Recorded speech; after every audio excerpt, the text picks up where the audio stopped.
என்ன மேடம் இன்னும் ஆச்சரியத்துல இருந்து வெளியே வரல போல.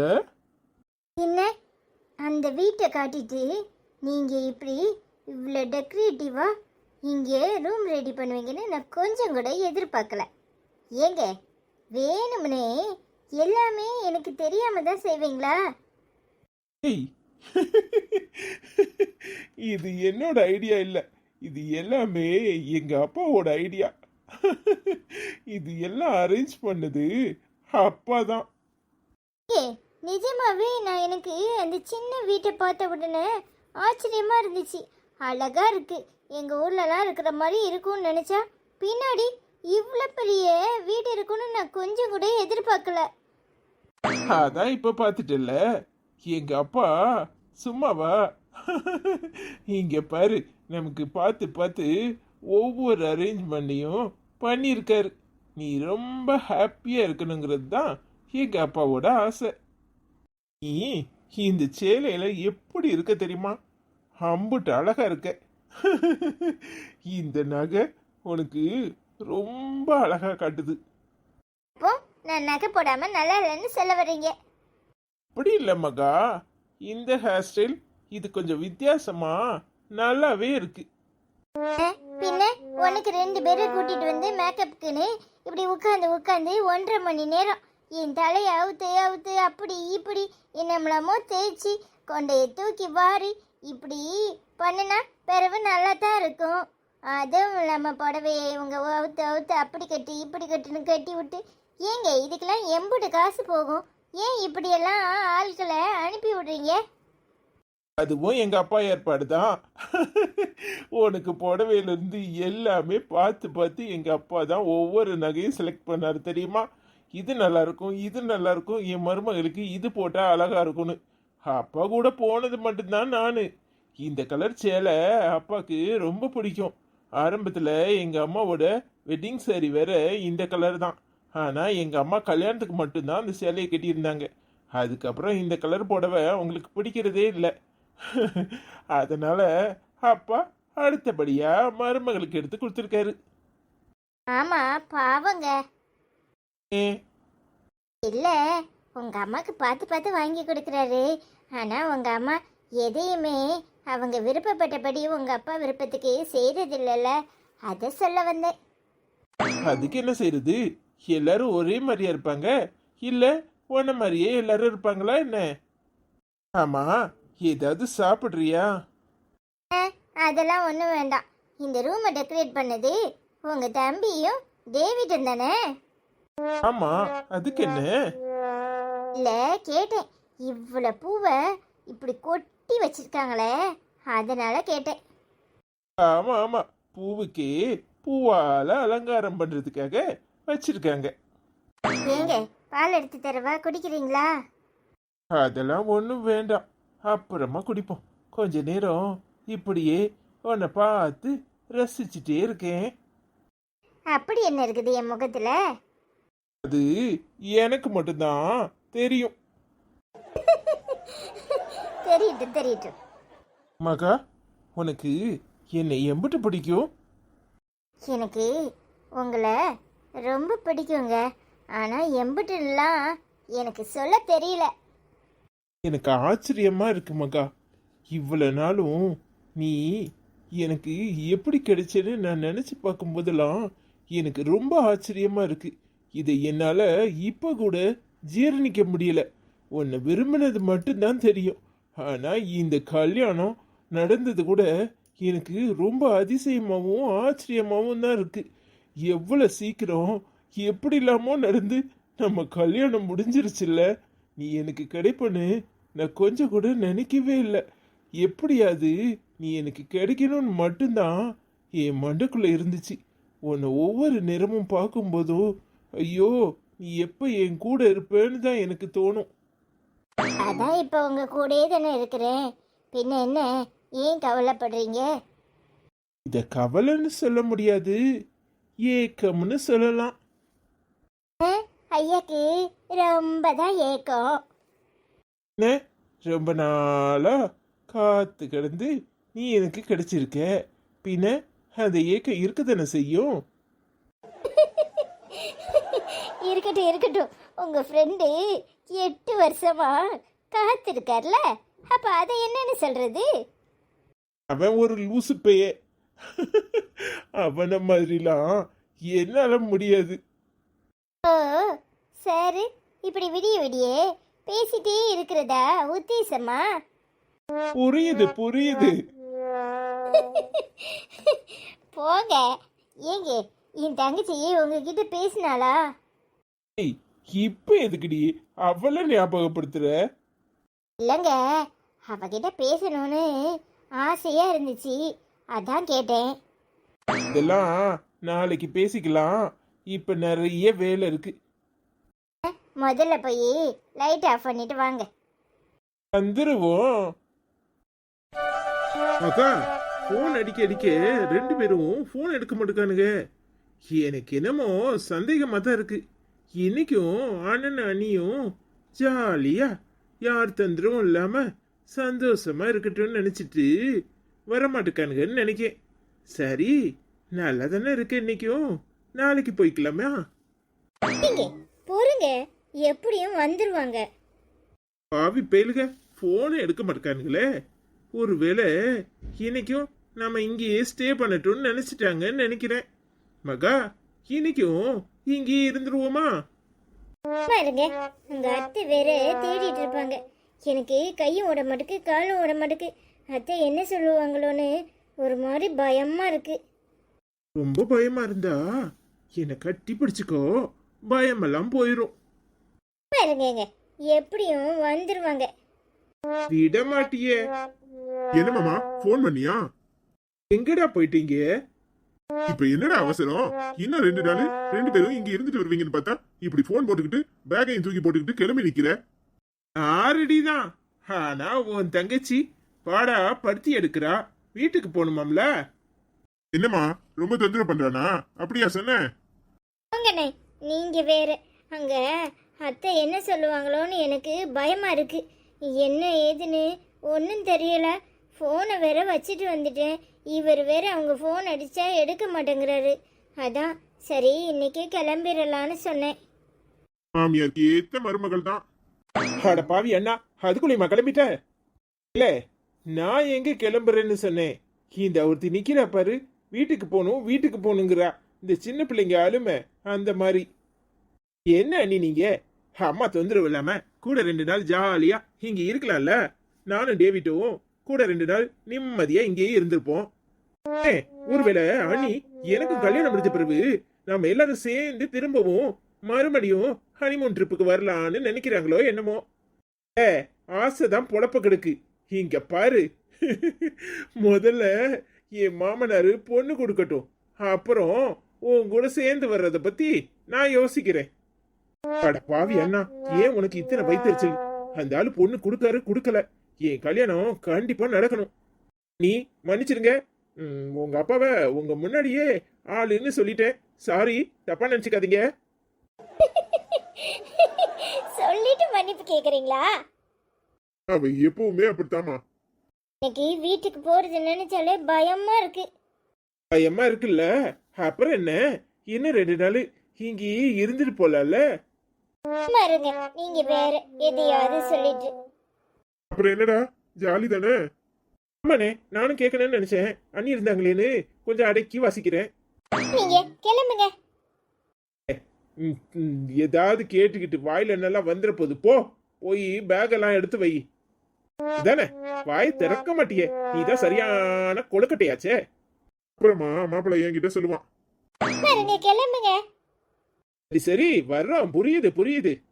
ஏய், உன் முகத்துல ஒரு பூரிப்பு தெரியுது. அதுல இருந்தே உன்னை நான் புரிஞ்சுக்கிறேன். ஐயோ அண்ணே, நீங்களுமா கிளம்புங்க. என்ன பேசணும்னு தெரியாது. உன்னை வச்சுக்கிட்டு கேக்குறது தப்புதான். என் மாப்பிள்ள சந்தோஷமா இருக்கணும், நீயும் தாமா. அதான் கேட்டேன். கல்யாணம் முடிஞ்சு இத்தனை மாசம் ஆயிருச்சு. ஆனா எப்ப என்ன நடக்கணுமோ உங்க மாமியாரு, அதான் எங்க மாமியாரு நடக்க விடாம வில்லி மாதிரி குறுக்க இருந்துச்சு பத்தியா. அதான் ஒரு ஆழ்வு குளர்ல கேட்டுட்டேன். எல்லாம் நல்லபடியா முடிஞ்சிச்சு, கவலைப்படாத. போதுமா? ரொம்ப சந்தோஷம்டா. ஏமா தங்கச்சி, கூடிய சீக்கிரம் ஒரு பையனோ பொண்ணோ பெத்து கொடு. போங்கண்ணே. அதெல்லாம் நடக்கிறப்ப நடக்கும். நீங்க கிளம்புங்க. சரிடா, வா நான் பொருளெல்லாம் எடுத்து வைக்கிறேன். சரிடா. பாவங்க டேவிட் அண்ணே, கூடிய சீக்கிரம் அவங்களுக்கும் ஜாக்கலினுக்கும் நல்லபடியா கல்யாணம் நடக்கணும். அவங்க அவங்க கஷ்டத்தை கூட மனசுல வச்சுக்காம நாம சந்தோஷமா இருக்கணும், நாம நல்லா இருக்கணும்னு நினைக்கிறாங்க பாருங்க. உண்மையிலே இவங்க ரொம்ப நல்லவங்க. அவன் எப்பவுமே அப்படிதாண்டி. ஸ்கூல் படிக்கிற காலத்துல இருந்தே எனக்கு ஒண்ணுனா அவனுக்கு ரொம்ப சங்கடமாயிரும். அதான் பெரும்பாலும் அவன்கிட்ட நான் எதையுமே ரொம்ப கஷ்டமா இருந்தா ஷேர் பண்ண மாட்டேன். அவனை நினைச்சாலே எனக்கு கஷ்டமா இருக்கு. கூடிய சீக்கிரம் அவனுக்கும் ஜாக்கலினுக்கும் நல்லபடியா கல்யாணம் நடக்கணும். எல்லாம் நல்லபடியா நடக்குங்க. முதல்ல ருக்கு கல்யாணத்தையும் ஜேம்ஸ் கல்யாணத்தையும் அத்தை நடத்துறேன்னு சொன்ன மாதிரி நடத்தட்டும். நான் தான் ஆர்வக்கொள்ளார்ல அவகிட்ட எதுவும் பேசி தொலைச்சிடக்கூடாது. எனக்கு அதுதான் படபடன்னு இருக்கு. நீ சாதாரணமா பேசினாலும் ருக்கு அப்படி காட்டிக்க மாட்டா. உன்கிட்ட மல்லுக்கு தான் நிப்பா. நீ அதை பத்தி கவலைப்படாத. சரிங்க, கிளம்புவோமா? சரி வா. என்ன மகா, அத்தைக்கு மேட்சிங்க சேலை கட்டியிருக்க? என்ன 2 நாளா உன்னை ஆளு காணுமே? எங்கேயும் வெளியே போயிருந்தியா என்ன? உங்க அம்மா வீட்டுக்கு போயிருந்தியா? இல்லத்த, அது வந்து வந்து அ- அ- அவர் கூட வெளியே போயிருந்தேன் தே. அதுக்கு ஏன் இம்புட்டு தயங்குற? அவன் கூட வெளியே போயிருந்தியா? எங்க, ஊட்டியா கொடைக்கானலா இல்ல வேற எங்கேயாவது போயிருந்தியா? அது எந்த இடம்னு தெரியலத்த. அவர் கூட தான் போயிருந்தேன். அம்மா, தண்ணி ஏதாவது குடிக்கிறியா? அத்தை எவ்வளவு டான்னு பேசுறேன், நீ ஏன் இம்புட்டு பம்புற? அப்போ வேற எங்கேயாவது சொல்ல முடியாத இடத்துக்கு கூட்டிட்டு போயிருந்தானா? இல்லத்த, அது எந்த இடம்னு தெரியல. ஆனால் அவர் கூட தான் தான் போயிருந்தேன். நீ மட்டும் போயிருந்தியா இல்ல வேற யாராவது வந்தாங்களா? என்னமா தெரிஞ்சுக்கணும் உங்களுக்கு? என்ன தெரிஞ்சுக்கணும்? அவ என் பொண்டாட்டி. அவளை கூட்டிட்டு ஹனிமூனுக்கு வெளியே போயிருந்தேன். போதுமா? நாங்க 2 பேரும் சந்தோஷமா இருக்கணும்னு தான் வெளியே போயிருந்தோம். போதுமா? வேற என்ன தெரிஞ்சுக்கணும்? அப்பதான் ஏற்பாடு பண்ணியிருந்தாரு. நாங்க 2 பேரும் நம்ம கெஸ்ட் ஹவுஸ்ல தான் இருந்தோம். போதுமா? நான் உங்க 2 பேரையும் பிரிச்சு வச்சிருக்கேன்னு உங்க அப்பா ஏற்பாடு பண்ணியிருந்தாரா? பரவாயில்லையே, இந்த மாதிரி வேலையெல்லாம் உங்க அப்பா நல்லா தான் செய்யறாரு. வேற எதுக்கும் தான் லாயக்கு இல்ல. ஏமா, ஏன் இப்படி எல்லாம் பேசுறீங்க? அப்பாவை பத்தி, அதுவும் மருமக முன்னாடி இப்படி பேசுறீங்க? கொஞ்சம் கூட உங்களுக்கு வெக்கமா இல்ல? வார்த்தையை அளந்து பேசு. என்ன தெரிஞ்சுக்கணும்? உன் அப்பா நான் பிரிச்சு வச்சிருக்கவள ஒன்னா சேர்த்து வைக்கிறாரா? மகனும் மருமவளும் சந்தோஷமா இருக்கட்டும்னு அரேஞ்ச் பண்றாரா? ஹனிமூன் அரேஞ்ச் பண்றாருல்ல? இந்த வேலையெல்லாம் அவருக்கு எதுக்கு எனக்கு தெரியாது. எப்ப பிரிக்கணும் எப்ப சேர்க்கணும்னு அவர் வேலை ஏதோ அதை மட்டும் தானே பார்க்கணும். சரிம்மா, இப்ப நானே கேக்குறேன். ஏன், எதுக்காக என் பொண்டாட்டிய நான் பிரிஞ்சு இருக்கணும்னு நினைக்கிறீங்க? அத சொல்லுங்க. இவளை இந்த வீட்டுக்கு மருமகளா நான் சேர்த்துக்கல. இவ உனக்கு பொண்டாட்டியும் கிடையாது. நீ பொண்டாட்டின்னு நினைச்சுக்கிட்டு இருக்க. ஆனா இவ இந்த வீட்டுக்கு அடிமை, எனக்கு பிடிக்காதவ. எப்படி இவளை நான் மருமகளா ஏத்துக்க முடியும்? அதனாலதான் உனக்கு பொண்டாட்டி ஆகுறதுக்கும் லாய்க்கு இல்லை, இவ பிள்ளை பெத்து கொடுக்கறதுக்கும் லாய்க்கு இல்லை. அந்த பிள்ளைய நான் எப்படி கொஞ்ச முடியும்? அடிமையோட பிள்ளைய கொஞ்சம் சொல்றியா? அதான் இவளையும் உன்னையும் சேர வேண்டாம், தனித்தனியா இருங்கன்னு சொன்னேன். நாளைக்கு இவ பிள்ளை பெத்து கொடுப்பா. அந்த பிள்ளை என்னை எப்படி ஆச்சின்னு கூப்பிடும்? அத நான் எப்படி ஏத்துக்குவேன்? இங்க பாரு, உனக்கு வேணும்னா இவ பொண்டாட்டியா இருக்கலாம். ஆனா இவ இந்த வீட்டை பொறுத்த வரைக்கும் அடிமைதான். இங்க பாருங்கம்மா, என் முன்னாடி என் பொண்டாட்டிய அசிங்கப்படுத்துற யாரும் எனக்கு தேவையில்லை. இப்ப வரைக்கும் உங்க மேல கொஞ்சம் மரியாதை இருந்துச்சு, அத சுத்தமா நீங்களே கெடுத்துக்கிட்டீங்க. இப்ப சொல்றேன், நல்லா கேட்டுக்கோங்க. அவ ஏன் பொண்டாட்டி. அவ இங்க தான் இருப்பா. அவ நிறைய குழந்தைங்கள பெத்துக்குவா. ஏன் கூட சந்தோஷமா இருப்பா. ஆனா நீங்க என் பிள்ளைய தூக்கவும் வேண்டாம், என் பிள்ளைய கொஞ்சவும் வேண்டாம். ஏன் பொண்டாட்டி, ஏன் பிள்ளைங்க எனக்கு எப்பவுமே எனக்கும் மேலதான். அதுங்க ஏன் பொண்டாட்டியும் பிள்ளையும். உங்க பாருங்க, உங்களுக்கு அடிமையா இருக்கிறதுக்கு ஒன்றும் நான் என் பொண்டாட்டிய கல்யாணம் கட்டி இந்த வீட்டுக்கு கூட்டிட்டு வரல. அவ எனக்கு ராணி, எப்பவுமே அவ என்னோட மகாராணி.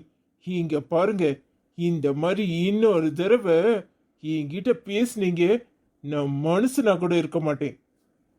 அக்கா, இவங்க கிட்ட நமக்கு என்ன பேச்சு? எப்போ ஒன்று இந்த வீட்டோட அடிமனு சொன்னாங்களோ, இனி இவங்களுக்கு நமக்கும் எந்த பந்தமும் இல்லை. இப்பவே எல்லாம் அறந்து போச்சு.